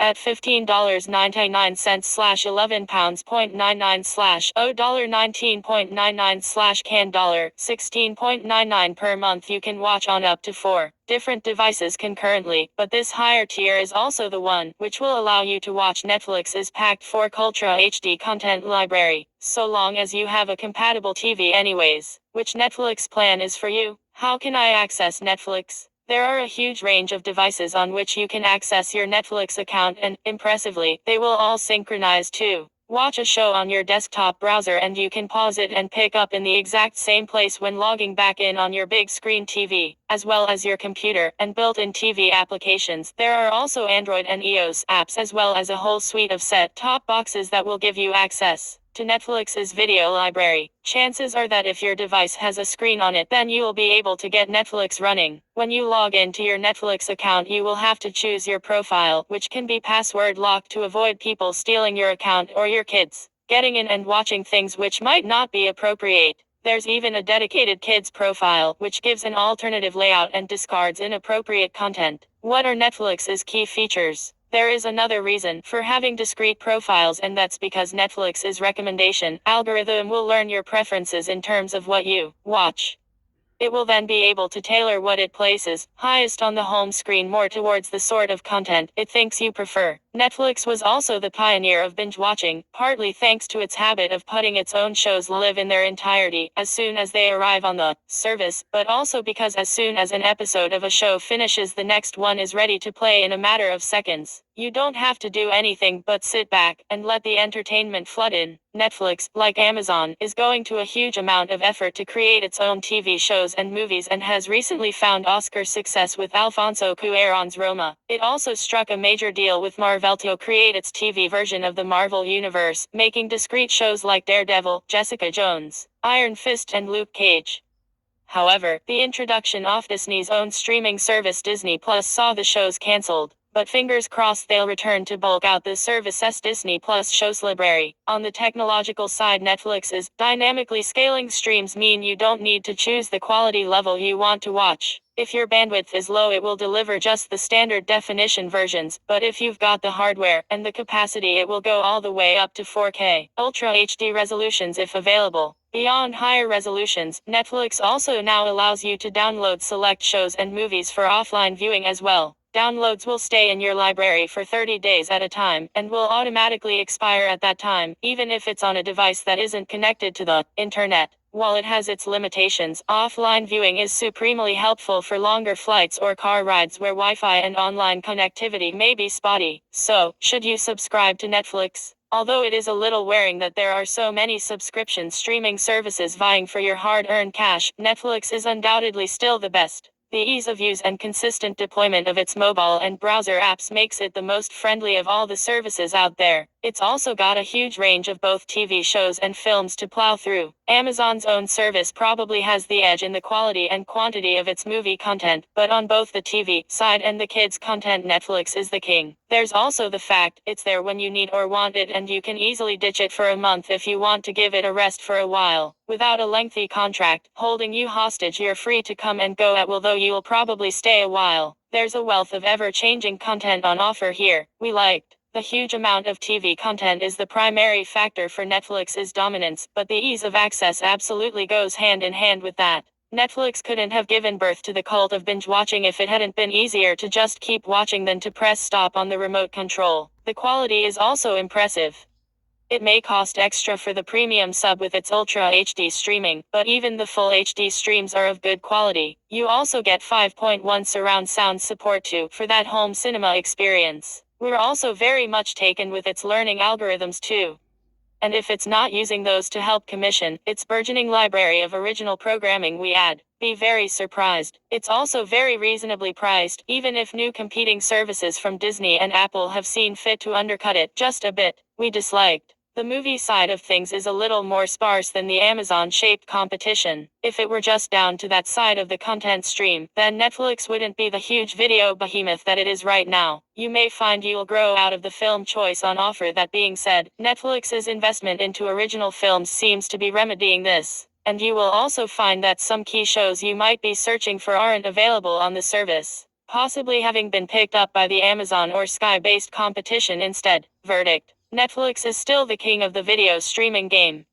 Its content is excellent, and its original shows and now movies are of impressive network TV beating quality. Sure, it's not perfect, and you might find yourself finishing a big TV show and leaving the service for a month or so, but you will likely find your way back again, and Netflix makes it as easy as possible to reconnect. The combination of great content, ease of use, and new technologies makes Netflix the best streaming service around, and still able to resist the might of Amazon.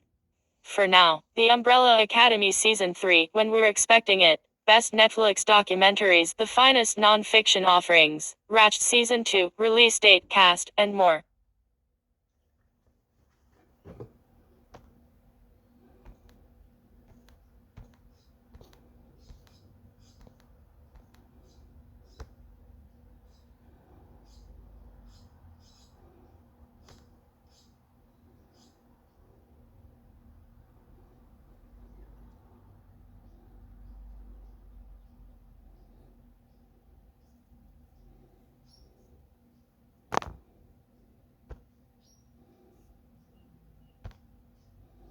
Disney Plus Review. Tekrada verdict. In just 3 years, Disney Plus has become one of the best streaming services, especially if you're a fan of the Maku or Star Wars or have kids to keep entertained.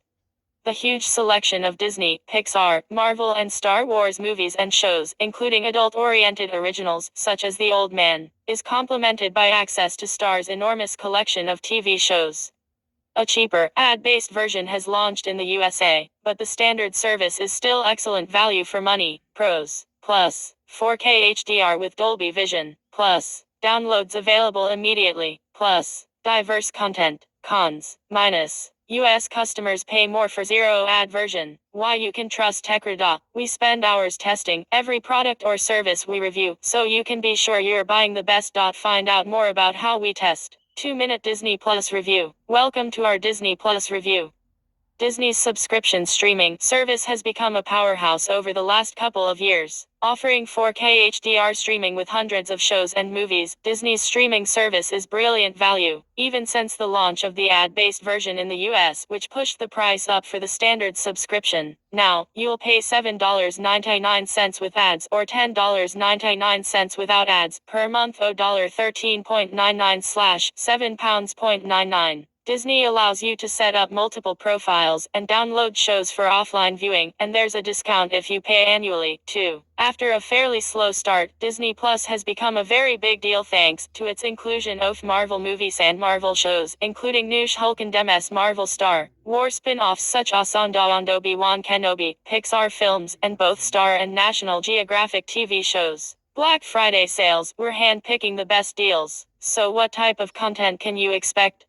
Well, there's something for everyone, to be honest. Fantasy shows such as Willow, gritty spy dramas like The Old Man, Golden Globe-nominated murder mystery comedy series Only Murders in the Building, and loads of older favorites such as Die Hard and The Simpsons. You'll have access to every Star Wars film in 4K HDR. Here's how to watch the Star Wars movies in order, by the way. Plus, of course, all the Disney classics and newer content, and Pixar new and old. But for every Up, Monsters Inc., and The Lion King, there's a Lion King 1.5, Davy Crockett and the River Pirates and Twitches too. Not every film Disney has released is an automatic win, so there is a lot of filler. What we like most is the ability to watch on 4 simultaneous devices, something Netflix only offers on its most expensive plan. And you can save up to 7 profiles, too, each with its own parental lock. This means it's tailored for families with different needs. Something backed up by the wealth of diverse content in the vault. You don't want your kids accessing them and Tommy, for example. Other adult-focused content is delivered on Disney Plus Star, which includes films and TV series from 20th Century Studios, FX Productions, Disney Television Studios and more. This means endless US TV shows, old and new, and perfect for binge watching. Thanks to the standout new content and additions of old favorites, Disney Plus has grown into a solid alternative to Amazon Prime, Netflix, Hulu, and Apple TV Plus. It only looks to improve. Find out more on our Disney Plus Hub for US viewers and our Disney Plus Hub. Disney Plus subscription options. 1-month plan minus $13.99 per month, $13.99 total cost. Disney Plus cost. Disney Plus launched in the US, Canada, Australia and New Zealand in late 2019, with the UK launch following shortly afterwards. Disney Plus launched in March 2020, alongside versions of the service for France, Germany, Spain, and Italy. Since then, the service has expanded dramatically to cover most of the key markets in Asia, in Europe, in Africa, in the Middle East, in South America, in the West Indies and in Central America too. To subscribe to Disney Plus, you will be paying $7.99 with ads and $10.99 without ads per month in the US, or $109.99 without ads annually if you pay up front. Disney Plus is £7.99 per month / £79.90 in the UK, $13.99 per month / $139.99 per year in Australian, C $11.99 per month / C $119.99 per year in Canada, and NZ $14.99 per month / NZ $149.99 per year in New Zealand. You can check out the price point widget below to see how much it costs in your region of the world. Disney Plus subscription options. Sign up for Disney Plus now. US customers have the option of a joint Hulu/S Plus/ Disney Plus bundle for a mere $12.99 per month with ads, $2 less than Netflix's standard plan. So, Disney is clearly gunning for those wanting a good deal. If you don't want ads, you'll pay $19.99 a month, the same as Netflix's most expensive tier. If you need more Disney Plus pricing information, make sure you check out our dedicated Disney Plus price and sign up guide. Disney Plus apps and compatible devices. Disney Plus is available on multiple devices and operating systems. Chrome, Firefox and even Microsoft Edge have no problem running the service, while you can get the smartphone app from the Google Play Store and the App Store. Console folks aren't missing out either, with 5 Xbox Series/S, 4 and Xbox One supporting the app. However, the app is not on Nintendo Switch, despite murmurs of support coming eventually. And what about TVs? The Weibo's platform for TV shows the Disney app already, while Android TVs, NVIDIA Shield TV, Sony TVs, Hisense TVs will be able to run Disney Plus. 2. Google Chromecast Roku streaming devices and Apple will also support the app. In the UK, you can also get Disney Plus on Sky Q. As we mentioned earlier, one subscription gives you access to 4 simultaneous streams with 7 profiles on a maximum of 10 devices. During our tests, we managed to use one account on multiple platforms to watch a different movie on each account at the same time, which worked exactly as you'd expect. Disney Plus, design and user interface. If you've used Netflix or Amazon Prime Video before, you'll know what to expect from Disney Plus in terms of design and user interface. It's basically row after row of content, sorted by origin, streaming quality and other miscellaneous categories. The logos of Disney's big brands can be found in a dynamic banner that directly link to movies and shows from those brands, while featured content like Capri, The Simpsons and Pinocchio takes up the top row. Under the brand banners you'll find the originals section that highlights content exclusive to the service, and underneath that, a familiar-looking recommended row that you've probably seen on a streaming service like Netflix. Image 1 of 3. As you scroll down the homepage, you'll find more categories and groupings that appear to have been editorially curated by Disney, a nice touch, compared to the largely programmatic catalog on Netflix. It's here you'll find shows and movies you wouldn't normally opt for, and has been compared by one of our editors to opening a present on Christmas, not knowing which surprise you're going to get. Should you want a tad more predictability, there are entire sections just for movies and shows, plus a search function to find exactly what you're looking for. It's pretty varied, but in the movies or TV shows section there's a drop-down menu to select content by genre with options for action/adventure, animation, comedy, documentary, drama, kids, shorts and 4K Ultra HD. All in all, while nothing here is groundbreaking, the design is easily navigable and allows you to find surprises that you wouldn't have found otherwise in the smart, editorially curated rows. What's in the Disney Plus content library? The big tentpoles of the service are classic Disney films, classic animated films, throwback shows from the Disney Channel, original content which we'll talk about next, plus new and existing shows and movies from Marvel, Star Wars, Pixar and National Geographic. The most interesting bit, obviously, is the original content, as that's part of Disney's strategy to eventually overtake Netflix. At launch, there wasn't too much of the way of original content, with the real standout title being The Mandalorian, that's directed from former Marvel pioneer and director Jon Favreau. Other originals included The Live-Action Lady and the Tramp remake, High School Musical, the series Encore, The World According to Jeff Goldblum, Noelle and a bunch of documentaries. There's the Pixar Spark Shorts. Basically a collection of mini movies that typically air before the latest Pixar film, but only 4 of which weren't available elsewhere. In recent years there have been stacks of excellent shows and movies added to the roster, including Disenchanted, Hocus Pocus 2, The Bear, She-Hulk, Attorney at Law, Ender, The Old Man, Prey, Logan, Turning Red, Lightyear, Free Guy and more. We're really starting to see Disney bring its many divisions under the same Disney Plus roof, and that means you'll rarely find yourself short of something for you and or your family to watch. One of the bigger draws is the massive movie catalog that goes as far back as the 1930s, with classics like Robin Hood or Cinderella, as well as some of the modern remakes Disney's produced over the last 2 decades. So where's the cutoff point in terms of new shows and movies?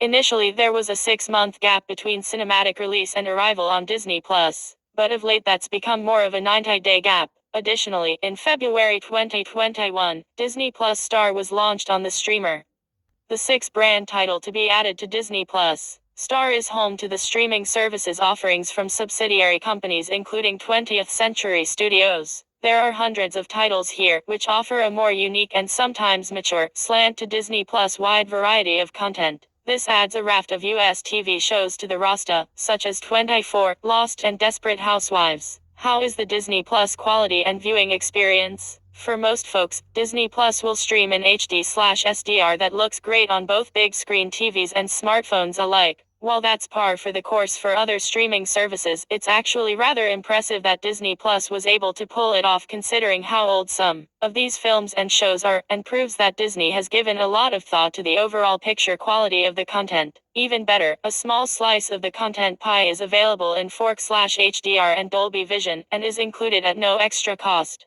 That currently includes the entire Skywalker Saga episodes 1, 2 and 3, included modern animated films like Frozen and Mona, plus remastered classics like Aladdin and The Little Mermaid. Don't go in expecting over 100 titles like you'd find on Netflix, but it's a good start and shows that Disney is giving some serious thought to expanding its 4K HDR collection. The obvious caveat to the above statements are that you have a stable internet connection of around 10 megabit per second or more, and, in the case of watching 4K content, a 4K TV that has HDR support. Unfortunately, there's no way to intentionally throttle yourself if you want to save on bandwidth usage, but Disney Plus does offer offline viewing right out of the gate. That means, if you're on public Wi-Fi or at a friend's with unlimited data, you can very easily stock up on shows and movies to watch when you're back home or on a flight. The Disney Plus app lets you indicate whether you're using mobile data to stream or not. If you do, you'll have the option to stream in lower quality, so your precious data doesn't instantly disappear. You'll also get the option to download movies, so you can watch them on the go without wasting data. In this case, you do get different download resolutions to choose from: standard, average, and high. A precise resolution isn't shown here either. As we mentioned earlier, many Maku movies are also available to stream in IMAX enhanced mode. This mode increases the aspect ratio of supported films to 1901, which allows you to see up to 26% more of these Marvel flicks. If nothing else, it removes the black border around the screen, so you'll definitely see more of what's on screen for certain films. Supported movies include Eternals, Thor, Love and Thunder, Black Widow, Avengers, Endgame, Black Panther, Shang-Chi, Iron Man, Thor, Ragnarok, and Captain America: Civil War. Disney Plus supported features, parental controls, and group watch. Since launch, Disney has added further features to Disney Plus that provide greater parental control and the option to watch a movie or TV show simultaneously with your friends and family. Let's start with the parental controls. Parents and guardians have the option to restrict what their kids can watch on Disney Plus, which means you can hide any content that's R-rated or too adult for young eyes to see. After you subscribe to Disney Plus and open the app for the first time, you'll be asked if you'd like to change the content rating on a user's profile, provided that they're aged between 14 and 18 years old. Choosing the 14 plus option means that mature content will be hidden from teenagers, and you can even choose to add a PIN number to that profile to stop any teens from trying to access R-rated material, too. For those under the age of 14, you can also set up a kid-specific profile, which only shows content to that user with a U rating. That means they won't see any teenage or adult-oriented content. Meanwhile, Disney Plus Kid-Proof Exit feature makes it more difficult for children to leave their kid-specific profile without answering a question of your choosing first. So there's no chance that they'll accidentally click away from their profile and access yours by accident. Finally, you can choose any number of age rating options for each Disney Plus profile. So say you have 3 kids who are 15, 10, and 8 years old. You can set up individual profiles for each, but restrict what they watch by selecting any of the following age range options for their profiles: 6 plus, 9 plus, 12 plus, 14 plus, 16 plus, and 18 plus. That way, you can tailor content to each of your children, which means older kids won't be restricted to watching Frozen 2 over and again if your 8-year-old is hogging the remote. As for the other feature we mentioned, Disney Plus has now incorporated a group watch option. Group watch is a co-watching feature that allows up to 7 people to watch a synced-up TV program or movie across web, mobile, contacted TV devices, and smart TVs. So, for example, maybe you and 6 other friends want to watch the same installment in The Book of Boba Fett. First, you search for the movie or TV show, in this case, The Book of Boba Fett, using the search tool. Click on its profile icon, and you'll open up that series-specific page. Navigate to the button with 3 people icons in a circle, and click on that. From there, you can invite up to 6 other subscribers to watch the show or film alongside you. Viewers can share emoji reactions in real time when group watch is activated, too, while everyone has the option to play, pause, rewind, or fast forward for the group. So if one of you misses a key part of a show or movie, for whatever reason, you can rewind it. Just make sure that you tell everyone else what you're doing, so nobody gets mad. Our verdict: when we first reviewed Disney Plus, we felt that a lot of its potential hadn't been realized. We could see what Disney Plus could be, but it wasn't quite there yet. But in 3 short years, it's become one of the essential streaming services, and a particularly good option for families. The high-quality catalog, exclusive shows from the likes of Star Wars, and the Maku integration, alongside a comparatively low price tag, makes this a really compelling service. Because it's available at such a low price, we absolutely, wholeheartedly recommend trying the service for at least a month. Between the Marvel films, Skywalker Saga in 4K, and dozens of Disney classics that will personally appeal to your age group, there's enough here to keep you busy. When it first launched, we said that Disney Plus could one day rival Netflix. That day has arrived. It may be focused primarily on Disney, but Disney owns a lot of TV and movie studios, and there's a fantastic collection of content for all ages here. Who's it for? Disney diehards. Look, if you've loved Disney your entire life, you'll probably want to subscribe to Disney Plus. It is the definitive repository for the company's work over the last 80 years. Going forward, it will likely be the only place for Disney exclusives and originals that you won't anywhere else. Sci-fi fans surprising audiences with the Skywalker Saga in 4K on launch day shows that Disney is taking its sci-fi brands seriously. If you consider yourself a Star Wars or Marvel fan, this service will basically be the wellspring of all those franchises moving forward, and is well worth your subscription dollars. Who's it not for? Talk show, sitcom and sports lovers. The Disney Vault is wide and deep, but it doesn't contain many talk shows, sitcoms or sports documentaries. It's good, then, that Disney can be bundled with Hulu and ESPN Plus in the US to fill that gap, but for other countries, this lack of specialized content could be a real deal breaker. Hulu versus Netflix. Take a gander at the competition. Jarno Stinison, Bram Loduch KS and Henry St. Ledger all contributed to this review. Senior Entertainment Reporter. As TechRadar's Senior Entertainment Reporter, Tom covers all of the latest movies, TV shows, and streaming service news that you need to know about. You'll regularly find him writing about the Marvel Cinematic Universe, Star Wars, Netflix, Prime Video, Disney Plus, and many other topics of interest. An NCTJ-accredited journalist, Tom also writes reviews, analytical articles, opinion pieces, and interview-led features on the biggest franchises, actors, directors, and other industry leaders. You may see his quotes pop up in the unofficial Marvel Studios video, too, such as this Moon Knight TV spot. Away from work, Tom can be found checking out the latest video games, immersing himself in his favorite sporting pastime of football, reading the many unread books on his shelf, staying fit at the gym, and petting every dog he comes across. Got a scoop, interesting story, or an intriguing angle on the latest news in entertainment? Feel free to drop him a line.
Laserpicker LP4 review. Etch metal and wood for a price. Tom's Hardware. Tom's Hardware verdict. This premium, portable laser can cut and engrave most materials thanks to its dual diode and lasers. But it's limited by its small size and gaps in the protective shield. Pros. Plus. Both and diode lasers. Plus. Live preview. Plus. Fast. Plus. Portable. Cons. Minus. Limited cutting area. Minus. Air assist unavailable. Minus. Gap in the protective shield. Why you can trust Tom's Hardware. Our expert reviewers spend hours testing and comparing products and services so you can choose the best for you. Find out more about how we test today's best Laserpicker 4 deals. We check over 250 million products every day for the best prices. The Laserpicker LP4 is a small laser cutter and engraver that works on nearly any material, but really shines as an all-purpose engraver for etching wood, stone and metal.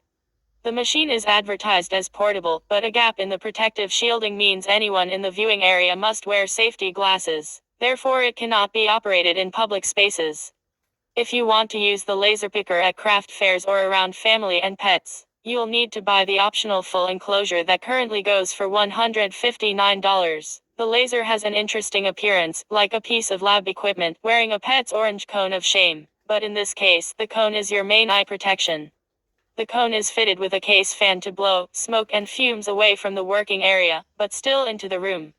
The vent does a great job blowing the odor away from the user, but you will still want to provide your own additional ventilation. The Laser Picker LP4 is equipped with both a 2-watt infrared laser for engraving metal and plastic, and a 10-watt blue diode laser to cut soft woods up to 8 mm thick and dark acrylic up to 5 mm. Swapping between the two lasers is done in the software, so there's no machinery to dismantle between projects. Unlike larger open-frame lasers, the laser picker's head remains in one place and the beam is directed around your project, with fast-moving mirrors. The software provided by Laser Picker is missing presets for cutting through materials, so you'll need to run your own tests. Presets for engraving are spot on, and once you get to know the laser, the results are quite good. Retailing at $1,999 and currently on sale for $1,559, the Laser Picker LP4 costs more than many larger open-frame lasers, but is paying for portability worth the cost? Specifications: Laser Picker LP4. Swipe to scroll horizontally. Machine footprint: 260.5x 218x 283.5 mm 10.25x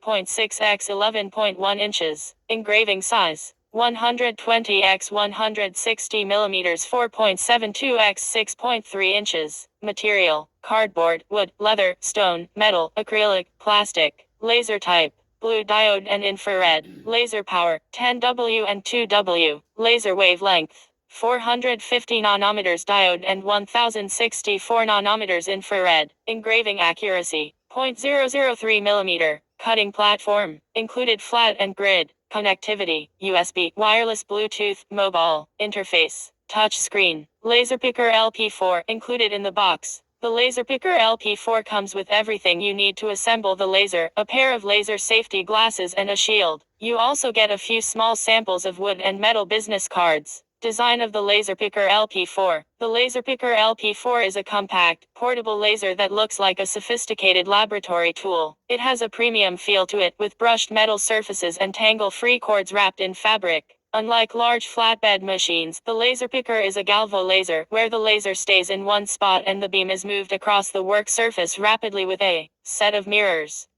This is the same motion system seen in laser light shows. The Laser Picker LP4 has both computer software and a mobile app to operate it, and both are free to download. The mobile app duplicates all the functions of the computer software, so you don't need to be tethered to a laptop if you have the app installed. An optional Bluetooth dongle is available for remote operation from a computer. The Laser Picker has a touch screen display on the top of the machine.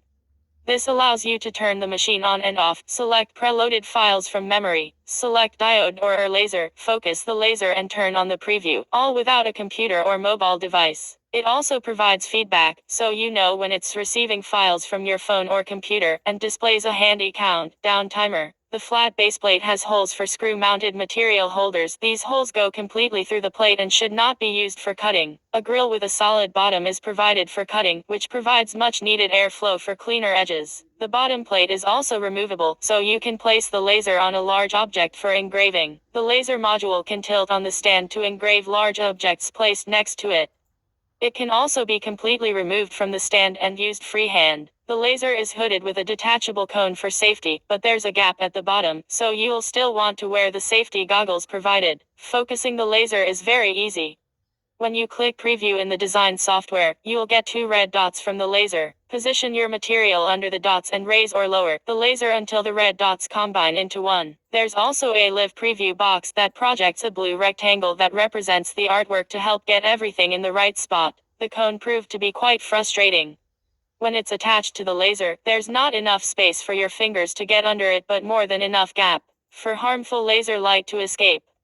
Also, there's not enough clearance to slide the cone in place when materials are on the work plate. To top it off, the color of the cone completely blocks the blue light used to preview designs, so you can't even see it when the cone is on. This means you need to place your material on the work surface, lower the head until the laser is focused, adjust the live preview, raise the laser head, put the cone on, then lower the head until it's focused again.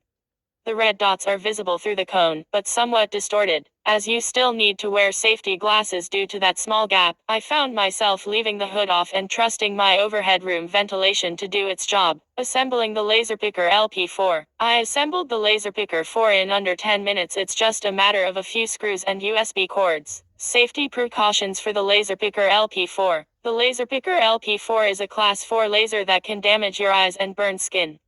It also produces smoke and fumes while engraving or cutting materials. You must take precautions to operate the machine safely. Use this and any other laser at your own risk. The machine is equipped with a safety cone over the laser module that covers the working surface. An emergency panic button on the top of the machine will halt operation. You can set the machine to turn off when the cover is removed, but this is not on by default. Another sensor detects high temperatures and can shut off the laser to avoid fires. An exhaust fan removes smoke from the laser area to improve performance and the environment. A tilt detector will shut off the laser if it tilts during operation. There is a slight gap between the shield and the material. Because of this gap, you must always wear safety glasses for extra protection. A pair is provided with the machine. The optional enclosure is well worth the extra cost, as it completely seals the laser from view. It also helps control smoke emitted from the materials that you're burning. Prevent pets and other people from observing the laser while in use. Since the laser is literally burning material, never allow it to operate unattended and have a fire extinguisher handy just in case. This is a portable laser, which means you can use it freehand, if you take appropriate care. Some materials should not be burned with a laser due to their chemical makeup. They could melt, catch fire or produce toxic fumes. Dallas Makerspace has published a list of safe and hazardous materials to use with their laser. The list of no-nos includes plastics, fiberglass and certain foams. The laser lens can get dirty from smoke and fumes. You will need to wipe it clean while unplugged before each laser session. If it's allowed to become dirty, the laser will lose some of its capability. Software for Laserpicker LP4. Laserpicker has its own software suite and a mobile app called Laserpicker Design Space. It's also compatible with premium Lightburn software. Design Space is very complete and a good starting point for learning how to use the laser. Directions are sparse, so you may need to search YouTube for help on using both Design Space and the laser. The computer and mobile app are independent of each other. In fact, the laser can only talk to one at a time. I had to unplug the USB cord from the laptop in order to test out the mobile app. Directions for both are limited to information on setting up the software and how to draw with it.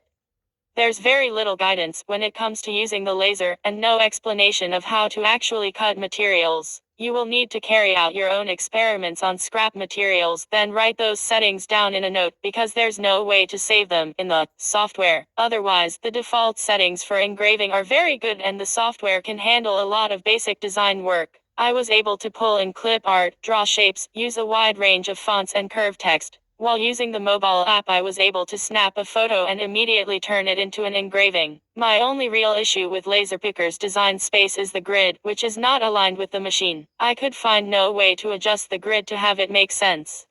For example, these boxes are centered on the work surface. Anyone with OCT will have a hard time using this software. I used Laserpicker Design Space and the provided clip art for testing. Engraving/cutting with the Laserpicker LP4. The ability to cut or engrave materials is determined by the speed and power settings of the laser. The Laserpicker LP4 has a medium power, 10-watt diode laser that can cut through thin wood up to 8 mm, according to the manufacturer. I found that it struggled cutting 3 mm wood without charring it to bits. This